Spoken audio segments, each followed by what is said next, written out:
been convicted of anything. Hi, Kasparian. I think you're the cutest. There is a lot to unpack in that video, Cenk.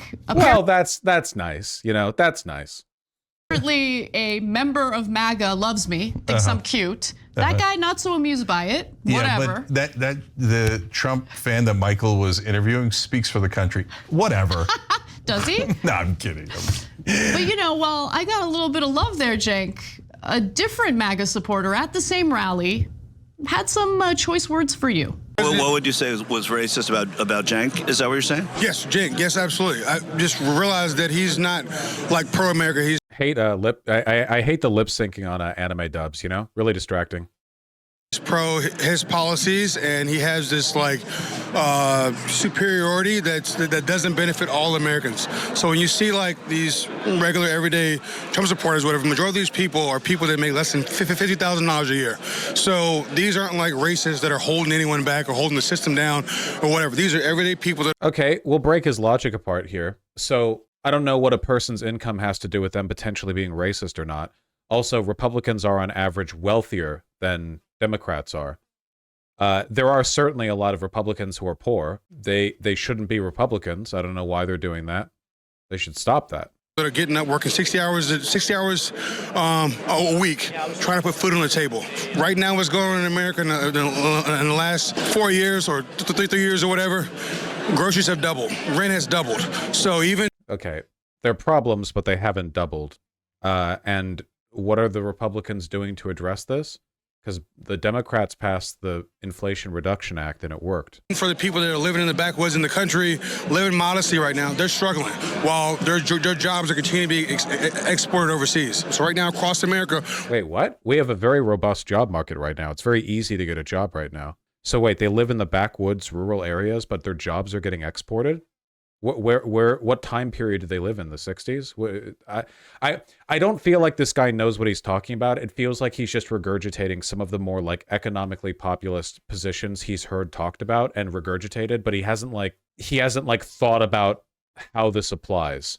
We have all this shortage of housing because we don't want low-income housing. We don't want apartments. Wait, you want more housing to be built, but you're Republican. What does this guy believe? What? Etc. People like your host, Cenk, are very against that, you know, when he lives in his elitist neighborhoods. Is Cenk against building new low-income housing? Is that a thing that he's against? Maybe. I don't think so. That would surprise me. Breaking news, Cenk Uygur declared a NIMBY. See, oh, well, I guess he is. Anna Kasparian confirms. Yeah, well, not exactly. Well, I was declared a racist, though. The reason Michael asked that question is because he said in the beginning, that Cirque or Cenk or whatever, he's a racist. So Michael's like, how is Cenk a racist? So let's break it down. So number one, he said, I'm not pro-America. He's pro his policies. Am I supposed to be pro someone else's policies? Isn't that kind of how things work, that you're pro your policies? Doesn't that also mean you're pro-American because you believe in freedom and the right to believe whatever you want? So is he racist because he's pro his policies? A lot of mainstream media don't give you honest news. Hey, don't you fucking sell me. Get out of here. To say he didn't quite get there with the way that he said it, right? But I think what he's referring to, no, not at all. But I know what he was referring to because he immediately jumped to the reason why he supports MAGA, right? Yeah, I will be clear, by the way, when it comes to stuff like the YIMBY-NIMBY divide, it has much more to do, I think, with people's wealth on an individual level than it does their broader political affiliation. Liberals and conservatives alike both tend to be pretty bad about any kind of new development if they have the money to oppose it, basically. Yeah, NIMBYs just tend to be wealthier, you know? You can if you go find like young poor conservatives in a rural area, I guess I think it's not like some random MAGA dude who's 26 years old in some small town in Tennessee is going to be like, yeah, they shouldn't build more apartments and blah blah. Like they don't care. It's purely like a regional thing. Yeah, homeowners versus renters, and homeowners tend to be older and wealthier. And I think what he was trying to say is, look, as a black voter, people feel that we as black people are obligated to vote for the Democrat.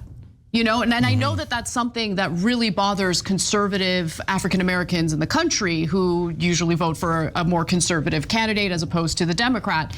And I do wonder about the rhetorical value of that line, because obviously being black and a Republican is idiotic, but being black while being being white while being a Republican is also idiotic. Being a Republican is idiotic, right?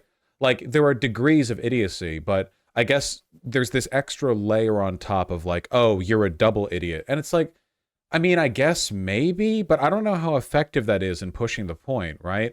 Like, Republicanism, the ideology of the Republican Party. Okay, I'm sorry. Republicanism does not mean the ideology of the Republican Party. Republicanism is its own thing. I just mean the ideology of the Republican Party is not one that benefits anyone in the long run because of stuff like climate change. Even the wealthiest people in the world would benefit more from Democrat policy, because Democrat policy at least acknowledges its existence and heralds in some kind of solution to climate change, which ensures future stability and would allow the systems that keep them wealthy to persist. Literally nobody benefits from the GOP's policies. At the most, there are short-term gains held by wealthy people. But even that, I mean, like, you know, you're gutting out your future, basically. Everyone's voting against their interest. Bad policy is bad policy. So they don't believe in climate change? No, the average person in the world who has enough money to, you know, be considered a part of the capital class, I think, believes in climate change. They just don't care because they're self-interested and stupid. Like, business people do this all the time. They gut out companies they own for very short-term profit. Like, it's just not a rational system.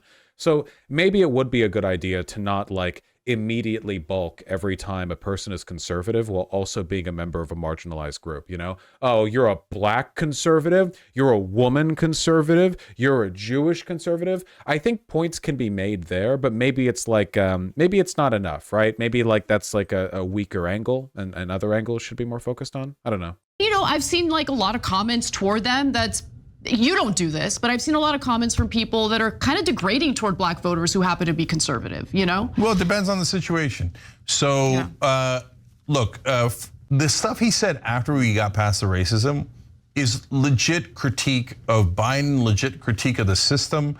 And I bet you if that guy watched the show for a while, he would begin to realize, oh no, these guys are anti-establishment. And so I misunderstood them. And we might still massively disagree on things, and we certainly would, right?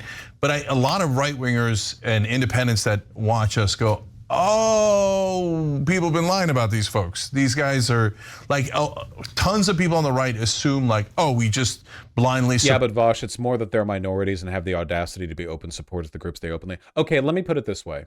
If you meet a person who is a black conservative, and I don't mean like Candace Owens, some like soulless grifter who would say or do anything for her paycheck, okay? I mean a person who is black and who is a conservative because they believe in the ideology of conservatism, you know? If they believe that, I don't think you're going to get much by convincing.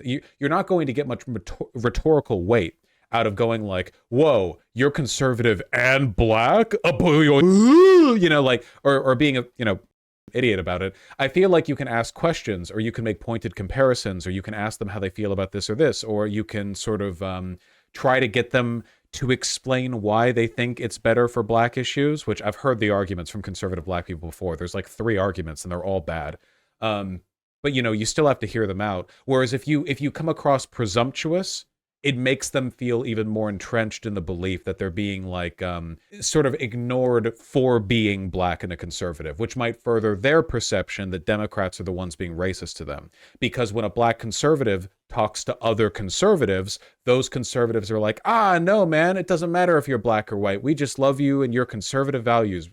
My brother, can I say that? Can I touch your hair? No? Okay. Haha. And then when they talk to like Democrats, the Democrats are like, wait, you're a black conservative? Wow, haha, that's crazy. And they feel kind of like, I don't know, ignored or downplayed or denigrated or otherwise not taken seriously. And that might further their perception that the Republicans are the ones who take them seriously, which, you know, yeah, it's condescending. So it's not like you can't say anything there. It's just, yeah. Support the Democratic Party. That means you've never watched The Minute of the Young Turks, right? So in terms of he said Cenk thinks he's superior. Why? What does that mean? Like, so the idea, like, there's an irony in what he's saying. You have to be pro my policies in order to be pro-American, and Cenk doesn't understand that my policies are superior. Well, brother, you're doing projection. You're doing the thing that you say that I'm doing. When in reality, there is no show on the left that takes what MAGA is saying more seriously than we do.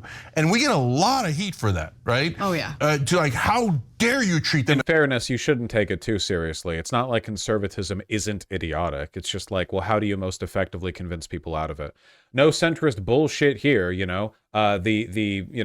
conservative talking points are the regurgitated warbling of billionaire-funded propaganda networks. Very little substance to them. So I don't think you should take it seriously any more than you need to meaningfully push back against the talking points. That's it, really. As human beings and listen to what they're saying and see if they make any sense at all. So if you're new to us and now you're a Democrat and you're starting to worry, what advertising to me? No, guys.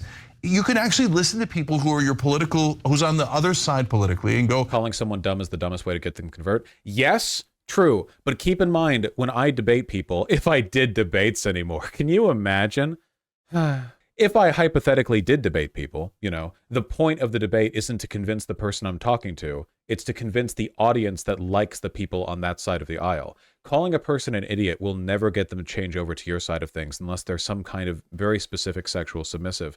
But if a viewer idealizes or sort of like really, really likes a conservative pundit, and then you call that pundit an idiot, you might do so in a way that challenges their image of unshakable, correctness. You might like bring them down a peg, and that can be effective. So it's really a matter of like the time and place, unless they are a huge idiot. Well, I mean, it always varies. It's tough to change people's minds, But for the most part, when changing people's minds, conservative or, not, it's not so much about debunking any specific point. It's about finding what underlying feelings they have that lead them to the point they hold and trying to adjust those, Like, for instance, most conservatives don't have a given position on immigration because they have all the logical data on immigration and its effects. If they had the data, they wouldn't be anti-immigration. So it's not that. It's usually like an underlying emotional concern, a feeling of civilization lost, that we might be losing control of something important to them. Something like that, You have to identify that feeling and address it directly. That's more effective if you're one-on-one with a person, because I wouldn't really try to do that when debating a person, because if I did that, it would come across like I'm trying to psychoanalyze them to an audience, and it's a variable thing. You have to find the best way to manage every given situation. But you always have to hear them out, right? I'm not saying you have to take them seriously, but if you can't hear a person out, you can't even debunk them that well. Hey, I wonder what makes them tick. Right. I wonder what drives them. Why are they so angry? So the rest of the media and the Democratic Party says, no, don't do that. Don't do that. Just shut off your mind and call them all racist, etc. So again, another piece of irony. He's calling. I don't think that's necessarily true because they're not mutually exclusive. You can hear out Republicans and try to hear out their positions and why they feel the way they feel, and also acknowledge they're racist. A lot of them are. I don't think those are mutually exclusive. Remember that excellent article on the mind of the MAGA voter? Remember, that's what the video was titled when the editors released it, I think, where it was that guy had this like incoherent jumble of beliefs. The hog brain. Yes, exactly. You can do both. You can understand and also be a little mean sometimes. Though it's not mean to call racist racist. That is an accurate identification of what they are. That's fine. Calling me racist, even though they hate the idea of calling other people racist, right? That are MAGA. Mm-hmm. So we're not in favor of shutting off your mind. There's massive actual issues for average Americans, their income, their standard of living. 40% of the country can't afford a $400 hit to their bottom line. Just $400, it bankrupts them.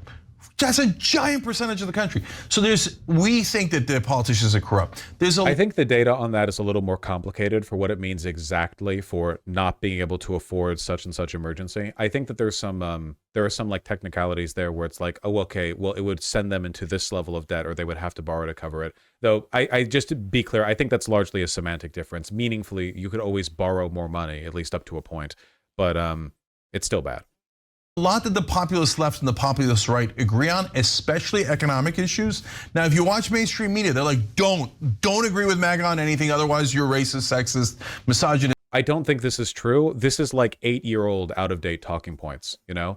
On what economically populist issues do left and right wing people agree? I mean, sure, there's stuff like bring down inflation, but like, okay, sure, left and right people agree the sky is blue, fine, right? But like, in terms of meaningful economic issues, what positions?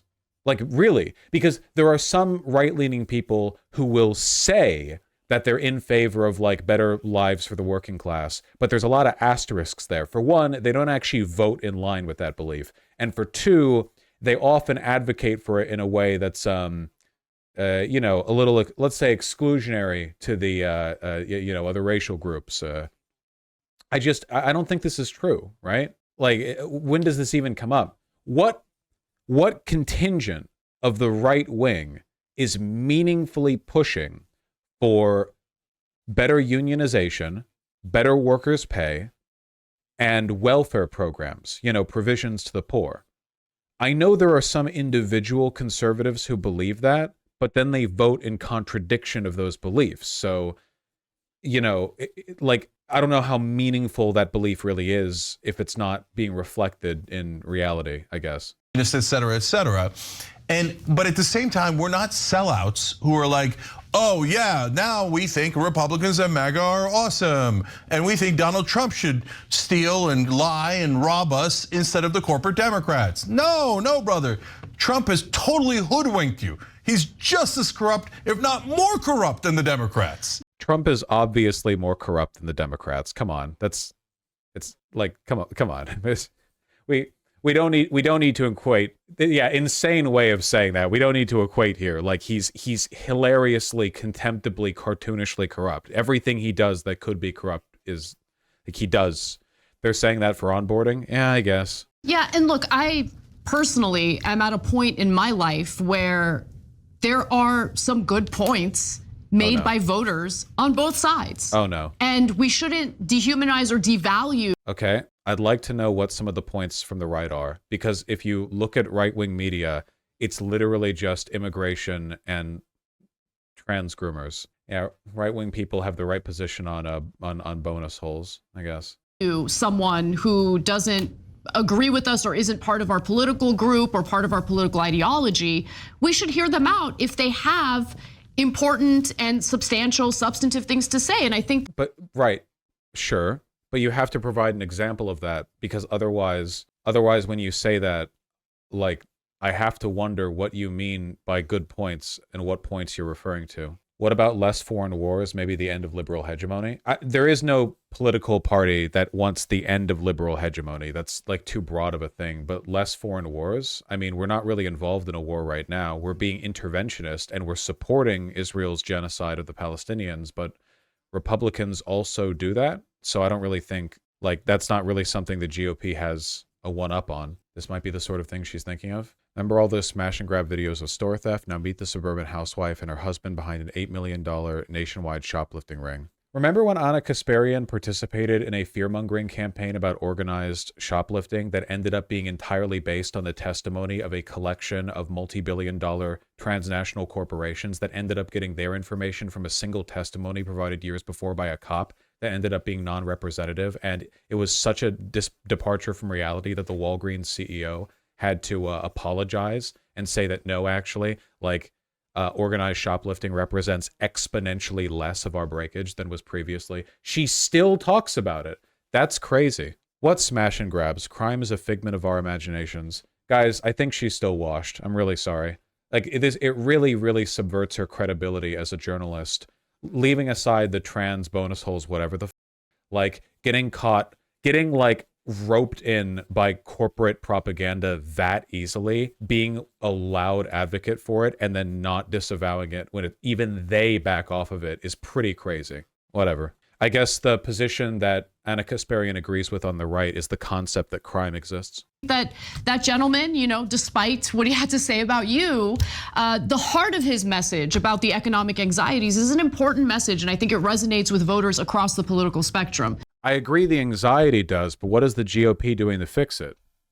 And so, look, Michael Shore interviews a lot of different people who attend these MAGA rallies. Some of them, unfortunately, say things that sound unhinged. And to be quite frank, I'm kind of sick of seeing those videos because I don't think that that's representative of everyone in the MAGA movement. And to Michael Shore. Wait, really? You don't want to see videos of fascists saying openly lunatic shit because you don't want them giving the Republicans a bad rap? Are you doing their propaganda work? His credit, he also interviews people who have really interesting things to say. No, we do a great job with him. And so that was a perfect example. No, and I'll tell you something, okay? The world is not binary. It is not black and white. So yeah, they really are doing the CNN bit, man. We show you the MAGA guys who are totally nuts, and I don't mind saying it. My job is to be honest with you guys. We've interviewed, at this point, maybe hundreds of MAGA guys who are on a different planet. They want to murder, some of them want to murder Joe Biden. Some of them say, oh, Jesus should rule the country and Trump is Jesus. They say the most lunatic things you've ever imagined, okay? At the same time, we interview MAGA guys who actually are heartbroken over what's happened to this country, and they're not racist or sexist, and they're not crazy. Okay, then why are they voting GOP? Because if a person isn't motivated by any kind of bigotry and isn't crazy, what about the GOP do they think makes it, like, what fixes those problems then? It's just so weird because like Cenk and Anna are both very seasoned political commentators and journalists, and they're making like middle school grade mistakes when it comes to political analysis, you know? It's not a matter of like if you reject the idea that you can't listen to MAGA voters, which I think you can listen to them, you should listen to people in order to critique them, right? Like you have to. But then you don't have to like reject that logic and then jump over to the other side and go like, okay, so then that means actually that there are good points on both sides and whatever. I think specifically being MAGA too makes them insane on its own. Oh no, I do believe that being a conservative is a kind of insanity. I do believe that because if we're sort of like euphemistically employing the term insanity, like some kind of departure from reality. Look, the Democrats do and say a lot of bad stuff. I'm not denying that, and I'm not covering for them. But you can vote for the Democrats for reasons that are logical. There are reasons that make perfect sense even. If you have positions when it comes to like climate change or like equitable treatment of different groups of people or even stuff like unions. Like there are angles you can take to vote for the Democrats that it's like a rational, like one-to-one, like this makes sense. But that just doesn't exist for Republicans. It doesn't.